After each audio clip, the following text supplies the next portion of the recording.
Professor Vineet, ये सीधे विरोध में चिराग पासवान इस फैसले के खड़े हुए नजर आए लिटरल एंट्री के। फैसला रिवोक हो गया। चिराग पासवान प्रधानमंत्री मोदी को थैंक यू कह रहे हैं। ये दबाव है, मनभेद है, मतभेद है, ये क्या है प्रोफेसर विनीत? या सीधे सीधे ये सारे मुद्दे आपके वोट बैंक को क्वेश करते हैं? गरिमा जी, आप सभी को नमस्कार, गुड इवनिंग। ये ना किसी पे जोर जबरदस्ती है, ना किसी से मतभेद है, बल्कि प्रेम है ये। और मैं यहाँ पे थोड़ा सा सुधांशु मित्तल जी से इतर अपना मत रखना चाहूंगा कि बीजेपी 303 पे थी या 240 पे थी, उसकी मनोदशा में कोई कमी नहीं आई है। विल पावर इतना ही स्ट्रांग है।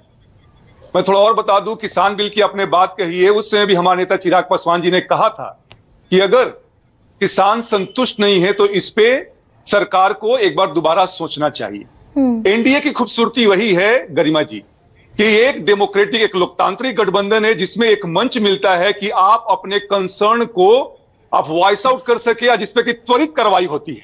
ये मंच लेकिन नहीं मिल रहा था ना एनडीए के सहयोगियों को 2019 से 24 तक प्रोफेसर विनीत। अकाली दल को नहीं मिला किसानों के मुद्दे पर, विड्रॉ करना पड़ा समर्थन। सरकार ने कहा जाइए, जरूरत नहीं। अब अकाली दल की बात नहीं करूंगा, पर मैं अपने पार्टी, अपने नेता की बात मैंने आपको उदाहरण स्वरूप दे दिया। और हमें लेटरल एंट्री से परेशानी नहीं है गरिमा जी, हमें परेशानी है कि इसमें जो प्रावधान होना चाहिए था। हम समझते हैं कि विशेषज्ञों की जरूरत पड़ती है किसी किसी सेक्टर में, लेकिन क्या ये विशेषज्ञ जो हैं एससी, एसटी या ओबीसी से नहीं मिल सकते हैं? तो जो संविधान ने हमारे देश में प्रावधान किया है उसको शामिल करने के लिए हमारे नेता ने ये बात कही। और हम खुश हैं कि माननीय प्रधानमंत्री जी ने इसको बिल्कुल देखा, समझा और संज्ञान लेते हुए इसको जो विज्ञापन था उसको वापस किया गया। अच्छा, कौन कौन से कागजात चिराग पासवान ने रखे प्रधानमंत्री मोदी के सामने? चिराग पासवान कह रहे हैं ना कि सारे कागजात मैंने पीएमओ को उपलब्ध कराए, मैं लगातार 3 दिन से संपर्क में था प्राइम मिनिस्टर ऑफिस के। देखिए, कागजात का गरिमा जी ये तात्पर्य है कि जो भी स्टेक होल्डर्स थे उनसे बात हुई है। उन्होंने बताया है कि जो ये चीज है वो न्याय संगत नहीं होगा, लॉन्ग रन में चीजें ये बेहतर नहीं होगी। उसी को उन्होंने लिखित रूप में सौंपा है उसको। तो जैसे मैंने कहा कि हम इसके लिए हैं कि अगर सरकार कल अगले बार अगर आरक्षण को लेके आती है तो उसमें हमारा समर्थन रहेगा। और मैं फिर से कहूं कि ये कोई जोर या दबिश की राजनीति नहीं है, दबाव की राजनीति नहीं है। आपस में एक दूसरे के प्रति एक सिम्बियोटिक रिलेशनशिप है।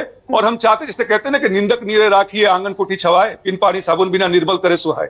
हम चाहते हैं कि सरकार जो भी अनइंटेंशनल एरर है, जो कि अनसीन एरर हो जाते हैं, उसको कोई ना कोई बताए कि यहां पे गलती हो रही, ताकि सरकार जो है और मजबूत हो और सुदृढ़ तरीके से लेकिन प्रोफेसर विनीत, ये बता दीजिए मुझे, ठीक है स्टेक होल्डर से बात कर रही है सरकार, ये स्टेक होल्डर से बात तब नहीं की थी जब 370-35A रिवोक किया। किसी स्टेक होल्डर से बात नहीं हुई। महबूबा मुफ्ती, फारूक अब्दुल्ला, उमर अब्दुल्ला सब नजरबंद थे कश्मीर में। ये स्टेक होल्डर से बात तब भी नहीं हुई जब 3 तलाक को क्रिमिनलाइज किया गया, एक्ट बनाया गया, तब किसी स्टेक होल्डर से बात नहीं हुई। आप कह रहे हैं कि विल पावर उतना ही स्ट्रांग है। ये 240 का सीधा असर है, सुधांशु मित्तल कह रहे हैं। गरिमा, जैसे मैंने कहा, आप 370 की बात कर ले, 35 से या 3 तलाक की बात कर ले।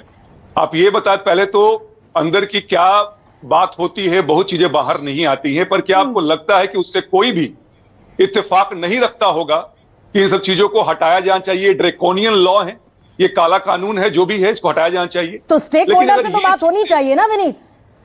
तो हमने कहा गरिमा जी ना कि हम और आप कैसे समझते हैं कि अंदर खाने में क्या बात हो रही है, क्या नहीं हो रही है।